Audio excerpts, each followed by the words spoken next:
Karbala.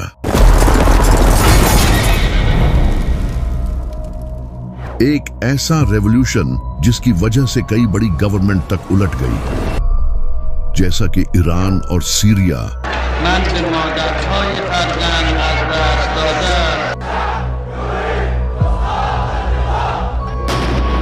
लेकिन आखिर Karbala हुई कैसे और किस तरह इमाम हुसैन की शहादत से ये रेवोल्यूशन स्टार्ट हुआ, तो चले जानते हैं।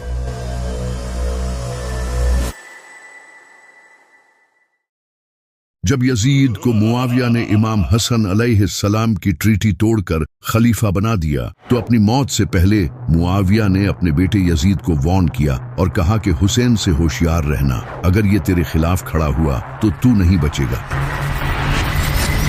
यजीद ये जान गया था कि हुसैन की बैत लेना सबसे इंपॉर्टेंट है, क्योंकि अगर हुसैन ने बैत कर ली तो बाकी भी बैत कर लेंगे। यजीद एक नंबर का जालिम और शराबी था। वो ये अच्छे से जानता था कि लोग इसकी बैत नहीं करेंगे, तो इसने जबरदस्ती तलवार की नोक पर लोगों से बैत लेना शुरू कर दी। इसने अपने सारे गवर्नर्स को खत भेजे और कहा कि वो इसके लिए जबरदस्ती लोगों से बैत लें, तो इसके गवर्नर्स ने लोगों को मार पीट के इनसे जबरदस्ती बैत लेना शुरू कर दी।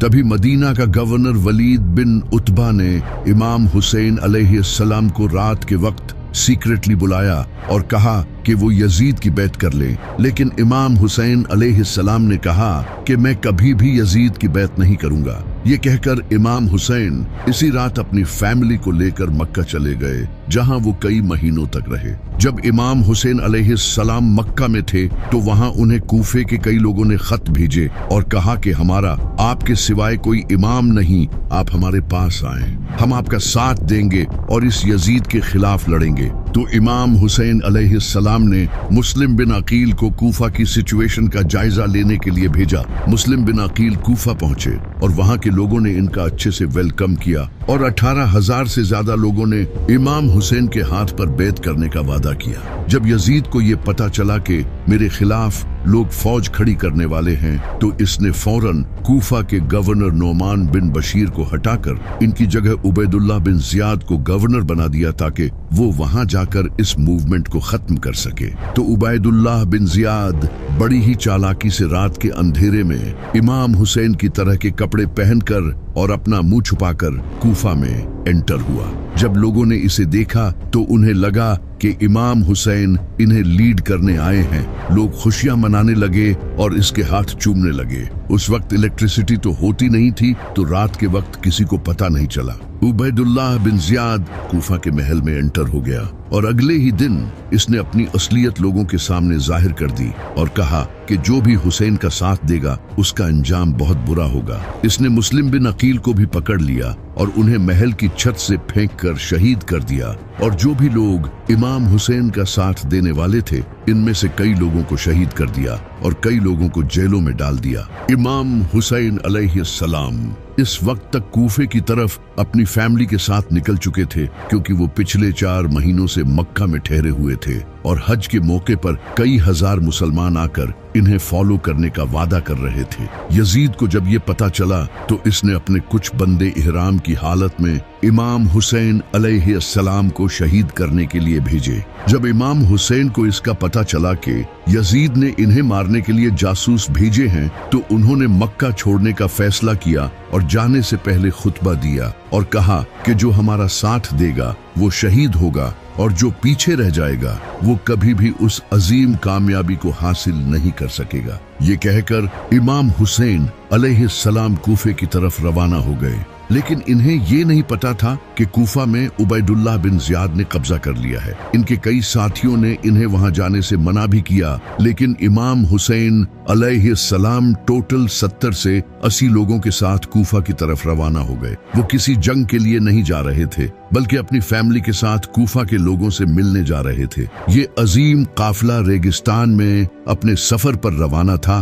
कि तभी इन्हें मुस्लिम बिन अकील की शहादत की खबर मिली, जिसे सुनकर इनके कई साथियों का मोराल टूट गया और कुछ लोगों ने वापस जाने का सोचा। तो इमाम हुसैन अलैहिस्सलाम ने इन्हें कहा कि हम अल्लाह की तरफ से आए हैं और हमें इसी की तरफ लौट कर जाना है। हमें ये सफर पूरा करना है और मैं वापस नहीं मुड़ सकता।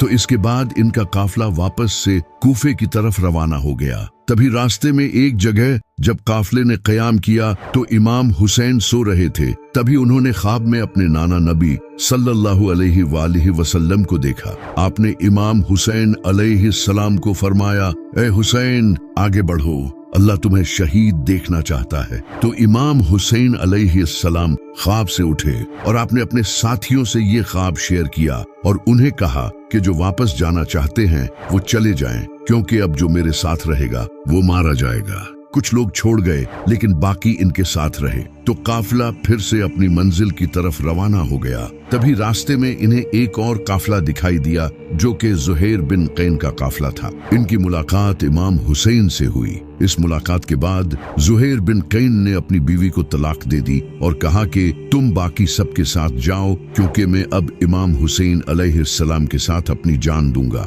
वहीं दूसरी तरफ यजीद को यह पता चल चुका था कि इमाम हुसैन कूफा की तरफ रवाना हो चुके हैं। तो इस नापाक ने हुर बिन यजीद को 1000 के लश्कर के साथ इमाम हुसैन अलैहिस्सलाम के काफिले की तरफ भेजा। हुर बिन यजीद ने अपने लश्कर के साथ इमाम हुसैन के काफिले को रास्ते में ही एक जगह दरियाए फुरात के किनारे रेगिस्तान में रोक लिया। इमाम हुसैन ने अपने साथियों से पूछा कि ये कौन सी जगह है, तो उन्होंने बताया कि ये करबला है। इमाम हुसैन अलैहिस्सलाम की आंखों में आंसू आ गए और आपने फरमाया, यही वो जगह है जहां हमारा खून बहाया जाएगा। इमाम हुसैन अलैहिस्सलाम ने हुक्म दिया कि यहीं खैमे गाड़ दो, अब हम आगे नहीं बढ़ेंगे। ये वही जगह थी जहां से जब इमाम अली अलैहिस्सलाम जंगे सफीन से वापसी लौट रहे थे तो आपने यहाँ रुक कर फरमाया था, ऐ हुसैन, उस दिन सब्र करना जिस दिन तुम्हारा बाप तुम्हारी मदद के लिए तुम्हारे पास नहीं होगा। तुम करबला की जमीन पर सब्र करना,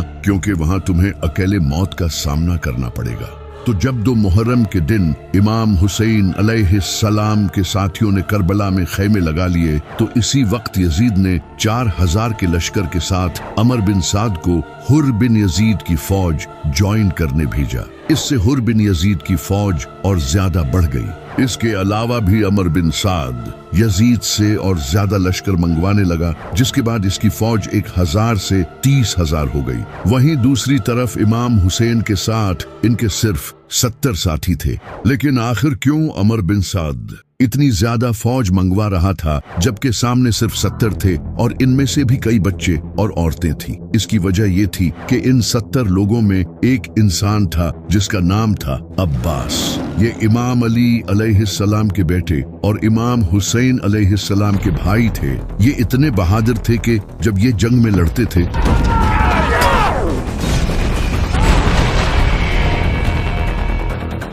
तो लोगों को लगता था कि अली लड़ रहा है। इन्हें इमाम अली अलैहिस्सलाम ने तहज्जुद में अल्लाह से मांगा था। आपने दुआ की थी, ऐ अल्लाह, मुझे ऐसा बेटा अता फरमा जो मेरे बेटे हुसैन को इसकी तन्हाई के दिन सहारा दे। मुझे ऐसा बच्चा अता कर जो हुसैन का वफादार हो, जो करबला में इसके साथ खड़ा हो, जो इसके लिए अपनी जान दे और मौत के सामने न झुके। तब जाकर अल्लाह ने उन्हें अब्बास जैसा बेटा दिया। इसी वजह से अमर बिन साद लगातार फौज मंगवा रहा था, क्योंकि सामने अब्बास खड़ा था। तो इमाम हुसैन ने कूफा के लोगों को एक खत लिखा उन्हें अपनी इस कंडीशन के बारे में बताने के लिए, लेकिन वो खत कभी कूफा के लोगों तक पहुंचा ही नहीं। इमाम हुसैन और इनके साथी शदीद प्यास बर्दाश्त कर रहे थे, क्योंकि अमर बिन साद ने 500 फौजी फुरात के किनारे खड़े कर दिए थे। इस वक्त रेगिस्तान में शदीद गर्मी थी, सूरज सर पर था, बच्चे रो रहे थे और इनके होंठ सूखे पड़े थे। यहाँ तक कि औरतें प्यास की शिद्दत से बेहोश हो रही थी।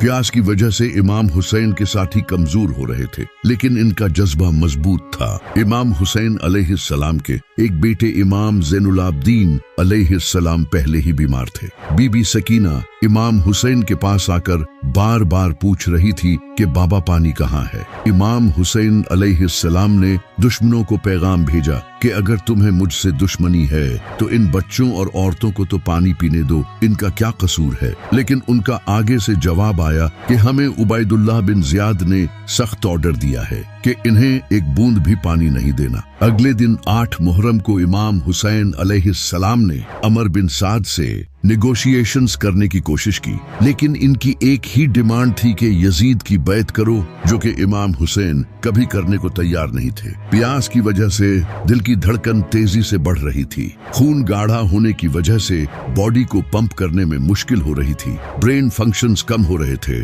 और ये सब बच्चों में और ज्यादा हो रहा था। 9 मुहर्रम का दिन आ चुका था और इसी आजमाइश में 9 मुहर्रम का दिन भी गुजर गया। इमाम हुसैन अलैहिस्सलाम ने सारी रात इबादत की और अपने साथियों से कहा, तुम अब जा सकते हो, दुश्मनों को सिर्फ मेरी जान चाहिए, मैं नहीं चाहता कि मेरी वजह से किसी की जान जाए। इसके बाद इमाम हुसैन ने चिराग बुझा दिया और जब थोड़ी देर बाद चिराग जलाया तो इनका एक भी साथी इन्हें छोड़कर नहीं गया। हुर बिन यजीद को जब ये पता चला कि अमर बिन साद इमाम हुसैन के खिलाफ जंग करेगा, तो उन्होंने इमाम हुसैन की फौज ज्वाइन कर ली, क्योंकि वो इमाम हुसैन की इज्जत करते थे। इसके बाद 10 मुहर्रम का सूरज चढ़ा। इमाम हुसैन अलैहिस्सलाम यजीद की फौज के सामने आए और कहा, ऐ लोगो, गौर करो कि मैं कौन हूँ। क्या मैं तुम्हारे नबी का बेटा नहीं हूँ? क्या तुम मुझे सिर्फ इसलिए कत्ल करना चाहते हो कि मैंने यजीद की बैत करने से इनकार कर दिया? लेकिन दुश्मन खामोश रहे तो इमाम हुसैन ने अपनी फौज को तैयार किया और 3 हिस्सों में डिवाइड किया। एक हिस्सा राइट में था, एक लेफ्ट में और एक हिस्सा सेंटर में था, जिसे हजरत अब्बास लीड कर रहे थे, जबकि यजीद की आर्मी इनके चारों तरफ थी। तो फज्र की नमाज के बाद जंग शुरू हुई।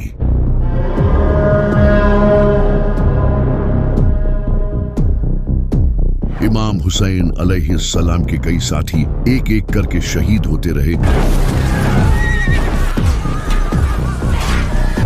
जब इमाम हुसैन के साथी शहीद हो गए तो इमाम हुसैन अलैहिस्सलाम के खूबसूरत बेटे जनाबे अली अकबर, जो कि नबी सल्लल्लाहु अलैहि वसल्लम के हम शक्ल थे, वो मैदान में आए और पुकारने लगे, मैं हूँ अली, अली के बेटे हुसैन का बेटा।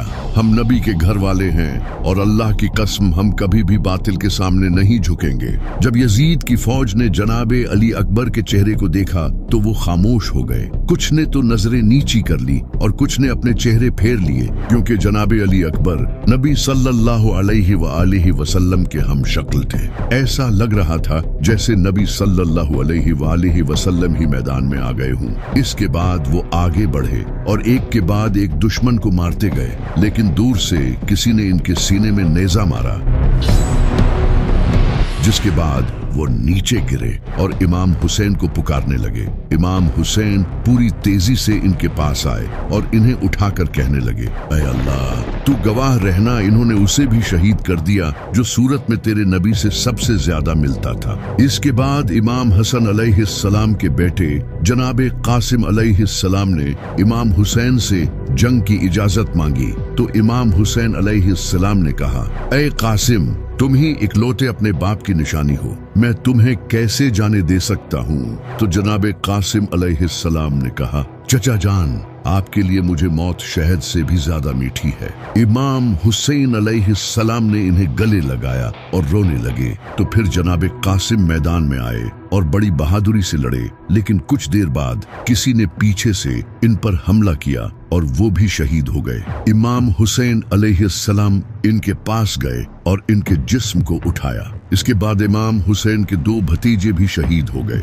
हजरत अब्बास अलैहिस्सलाम भी जंग में मसरूफ थे। जब उन्हें बच्चों के रोने की आवाज आई तो उन्होंने इमाम हुसैन अलैहिस्सलाम से पानी लाने की इजाजत मांगी। इमाम हुसैन ने उन्हें इजाजत दे दी। इसके बाद हजरत अब्बास अलैहिस्सलाम अपने घोड़े पर सवार हुए और यजीद की आर्मी को चीरते हुए फुरात की तरफ बढ़े। वो रास्ते में आने वाले हर एक को खत्म करते गए और दरिया पर पहुंच गए। वहां पहुंचकर उन्होंने पीने के लिए अपने हाथों में कुछ पानी लिया, लेकिन जैसे ही उन्हें याद आया कि इनका खानदान प्यासा है तो उन्होंने पानी अपने हाथों से गिरा दिया। इसके बाद वो अपने मशकीजे में पानी लेकर अपने घोड़े पर बैठे और वापस खेमों की तरफ बढ़ने लगे। लेकिन तभी कुछ दुश्मनों ने इनके बाजू पर हमला किया और इनका एक बाजू काट दिया। उन्होंने दूसरे हाथ में मशकीजे को पकड़ लिया, लेकिन इनका दूसरा हाथ भी काट दिया गया। तो उन्होंने अपने मुंह में मशकीजे को पकड़ लिया, लेकिन इसके बाद उन्हें शहीद कर दिया गया।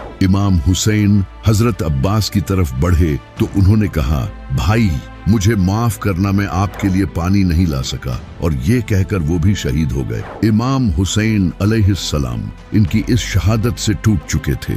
इसके बाद इमाम हुसैन अलैहिस्सलाम अपने 6 महीने के बेटे अली असगर को इनके सामने लाए और कहा, मेरे लिए न सही, कम से कम इस बच्चे के लिए ही पानी दे दो। लेकिन एक जालिम ने जनाबे अली असगर के गले में तीर मारकर उन्हें शहीद कर दिया। इमाम हुसैन अलैहिस्सलाम ने जनाबे अली असगर के खून को ऊपर उछाला और फरमाया, ऐ अल्लाह, मेरी इस कुर्बानी को याद रखना। अब इमाम हुसैन के सारे साथी शहीद हो चुके थे और वो अकेले रह गए थे। इनके जिस्म पर कई जख्म थे और वो भी लड़कर थक चुके थे। ऊपर से प्यास की शिद्दत से जहां एक नॉर्मल इंसान के लिए हिलना तक मुमकिन नहीं होता, वो दुश्मनों के सामने डटकर खड़े थे। इमाम हुसैन अपनी फैमिली के पास गए, उन्हें अलविदा कहा और कूफा के लोगों को आखिरी खत लिखा और कहा, तुमने मुझे खत भेजकर बुलाया था, लेकिन अब तुम अपने वादे से फिर चुके हो। अब इंशाअल्लाह क़यामत के दिन मुलाकात होगी। इसके बाद वो अपने घोड़े जुल्जनाह पर सवार होकर हाथ में जुल्फिकार लिए मैदान में आए। इनके सामने हजारों का लश्कर था और वो अकेले थे, लेकिन हार मानने के लिए तैयार नहीं थे। एक तरफ वो तादाद में डायनासोर्स थे और दूसरी तरफ एक जख्मी शेर। इमाम हुसैन पूरी रफ्तार से फौज की तरफ बढ़े और अपनी तलवार से दुश्मनों को चीरने लगे। वो दुश्मनों की सफ़ें चीरते हुए आगे बढ़ते रहे। दुश्मनों की गर्दनें हवा में परिंदों की तरह उड़ रही थी। कई फौजी शौक हो गए। कुछ फौजियों ने कहा, हमने कभी किसी इंसान को इस प्यास और जख्मी हालत में लड़ते नहीं देखा। ये ऐसे लड़ रहा है जैसे ये इस दुनिया का नहीं है।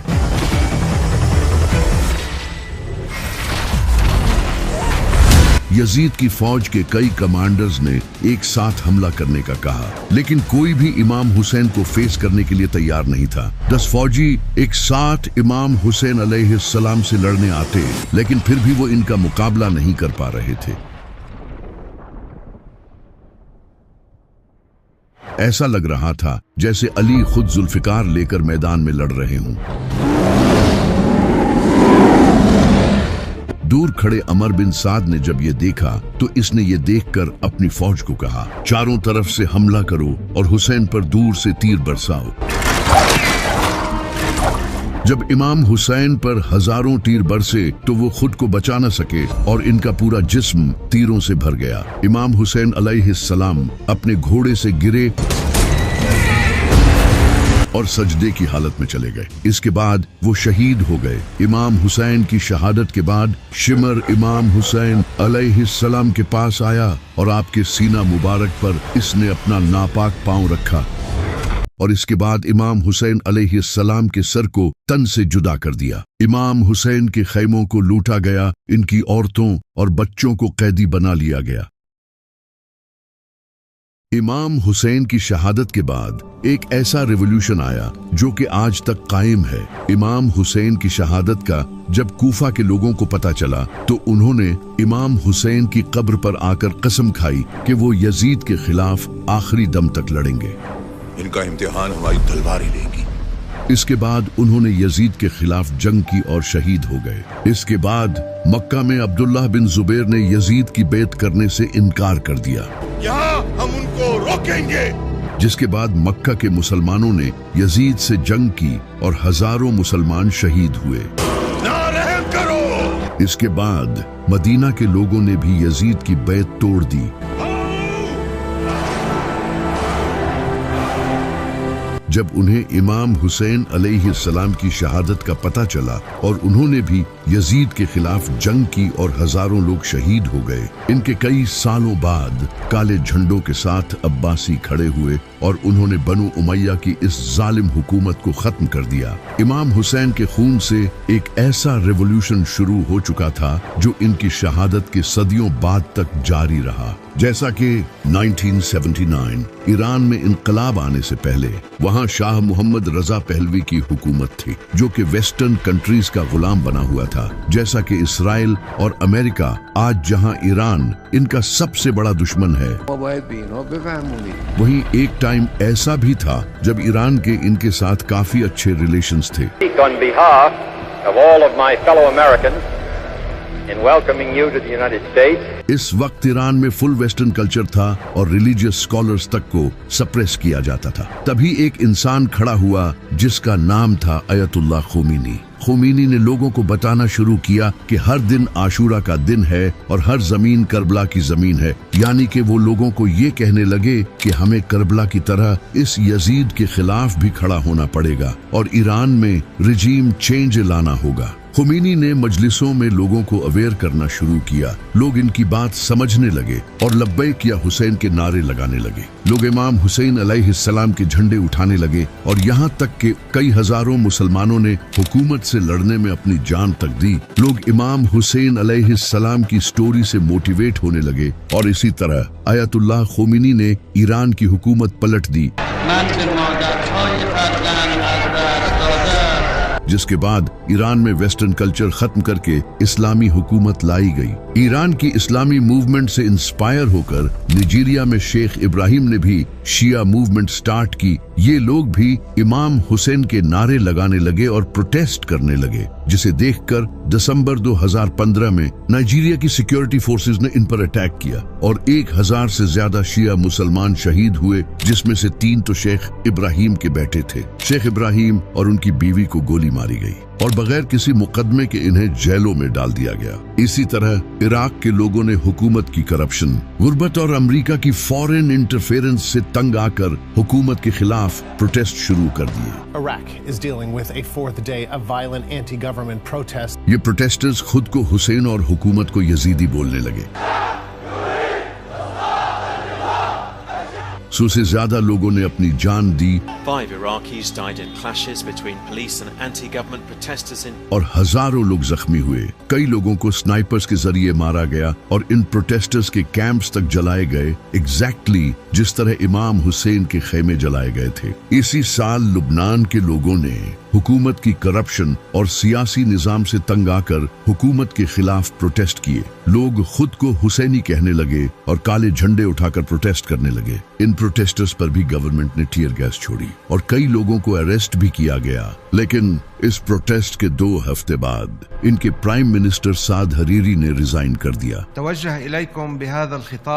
इसी तरह 2011 में बहरीनी प्रोटेस्ट हुए, जब बहरीन में शिया मेजॉरिटी पर सुन्नी हुकूमत थी और शिया को ऑप्रेस किया जा रहा था, तो उन्होंने भी प्रोटेस्ट शुरू कर दिए। इनके अलावा 2020 में इंडियन प्रोटेस्ट, इसी साल ब्लैक लाइव्स मैटर प्रोटेस्ट और पाकिस्तान में भी प्रोटेस्ट किए गए हैं, जिनके पीछे की इंस्पिरेशन करबला थी। यही वो रेवोल्यूशन है जो इमाम हुसैन ने अपने खून से शुरू किया, जिसे आज बहुत से लोग नहीं जानते। इस्लाम खुद एक पॉलिटिकल रिलीजन है। नबी सल्लल्लाहु अलैहि वसल्लम खुद एक पॉलिटिशियन थे। आपने काफिरों से डील की और इस्लाम को एस्टैब्लिश किया। इसी तरह पहले खलीफा हजरत अबू बकर रजी अल्लाह तआला अन्हु भी एक पॉलिटिशियन थे और हजरत उमर रजी अल्लाह तआला अन्हु, जिन्होंने रोमन और पर्शियन एम्पायर्स के खिलाफ जंगें की और इससे इस्लाम पूरी दुनिया में फैला। इमाम अली अलैहिस्सलाम भी पॉलिटिशियन थे, जो कि हजरत अबू बकर, उमर और उस्मान के दौर में